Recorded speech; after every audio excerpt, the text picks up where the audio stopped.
जय गुरु जी। शुक्राना गुरु जी। सारी संगत को जय गुरु जी। ओम नमः शिवाय। शिव जी सदा सहाय। ओम नमः शिवाय। गुरु जी सदा सहाय। शिव पुराण का 3रा अध्याय। बिंदुक ब्रह्मांड की कथा। श्री सूत जी बोले, शौनक सुनो, मैं तुम्हारे सामने एक अन्य गोपनीय कथा का वर्णन करूंगा, क्योंकि तुम शिव भक्तों में अग्रगण्य व वेद वेताओं में श्रेष्ठ हो। समुद्र के निकटवर्ती प्रदेश में वाशकल नामक गांव है, जहां वैदिक धर्म से विमुखी महापापी मनुष्य रहते हैं। वे सभी दुष्ट हैं एवं उनका मन दूषित विषय भोगों में ही लगा रहता है। वे देवताओं एवं भाग्य पर विश्वास नहीं करते। वे सभी कुटिल वृत्ति वाले हैं, किसानी करते हैं और विभिन्न प्रकार के अस्त्र शस्त्र रखते हैं। वे व्यभिचारी हैं। वे इस बात से पूर्णतः अनजान हैं कि ज्ञान, वैराग्य तथा सद्धर्म ही मनुष्य के लिए परम पुरुषार्थ है। वे सभी पशु बुद्धि हैं। अन्य समुदाय के लोग भी उन्हीं की तरह बुरे विचार रखने वाले हैं, धर्म से विमुख हैं। वे नित्य कुकर्म में लगे रहते हैं एवं सदा विषय भोगों में डूबे रहते हैं। वहाँ की स्त्रियां भी बुरे स्वभाव की, स्वेच्छाचारिणी, पाप में डूबी, कुटिल सोच वाली और व्यभिचारिणी हैं। वे सभी सद्व्यवहार तथा सदाचार से सर्वथा शून्य हैं। वहाँ सिर्फ दुष्टों का निवास है। वाशकल नामक गांव में बिंटुंग नाम का एक ब्राह्मण रहता था। वह अधर्मी, दुरात्मा एवं महापापी था। उसकी स्त्री बहुत सुंदर थी। उसका नाम चंचुला था। वह सदा उत्तम धर्म का पालन करती थी, परंतु बिंदुक वैश्यगामी था। इस तरह कुकर्म करते हुए बहुत समय व्यतीत हो गया। उसकी स्त्री काम से भी पीड़ित होने पर भी स्वधर्म नाश के भय से कलेश सहकर भी काफी समय तक धर्म भ्रष्ट नहीं हुई, परंतु आगे चलकर वह भी अपने दुराचारी पति के आचरण से प्रभावित होकर दुराचारिणी और अपने धर्म से विमुख हो गई। इस तरह दुराचार में डूबे हुए उन पति पत्नी का बहुत सा समय व्यर्थ बीत गया।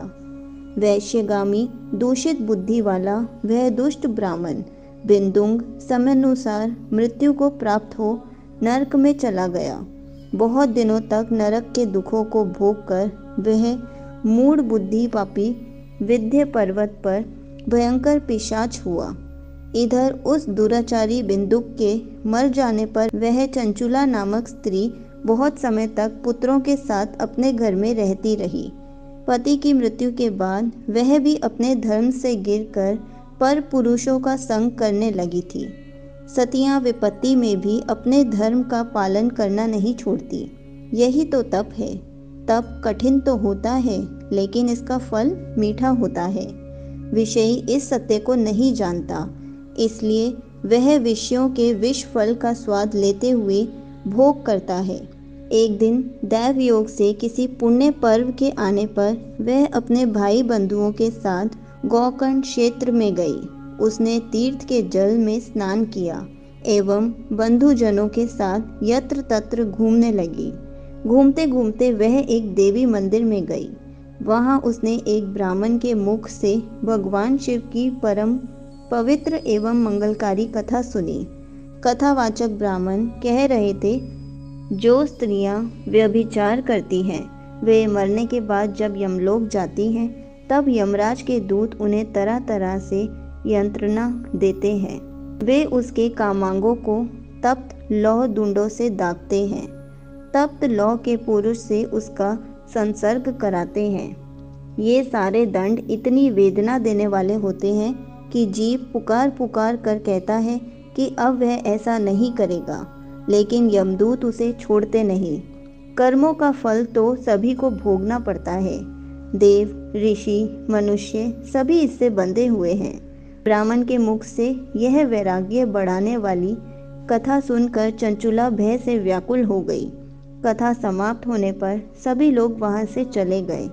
तब कथा बाँचने वाले ब्राह्मण देवता से चंचुला ने कहा, हे ब्राह्मण, धर्म को न जानने के कारण मेरे द्वारा बहुत बड़ा दुराचार हुआ है।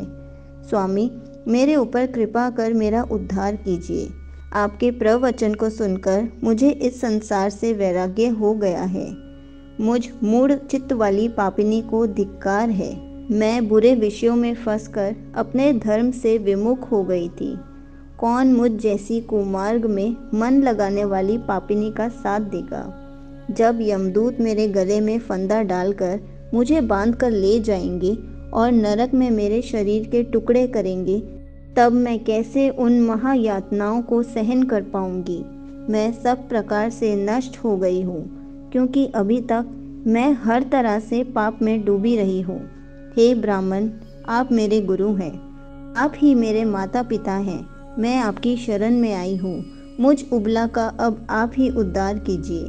सूत जी कहते हैं, शौनक, इस प्रकार विलाप करती हुई चंचुला ब्राह्मण देवता के चरणों में गिर पड़ी। तब ब्राह्मण ने उसे कृपा पूर्वक उठाया। यहीं पर तीसरा अध्याय समाप्त होता है। जय गुरु जी। शुक्राना गुरु जी।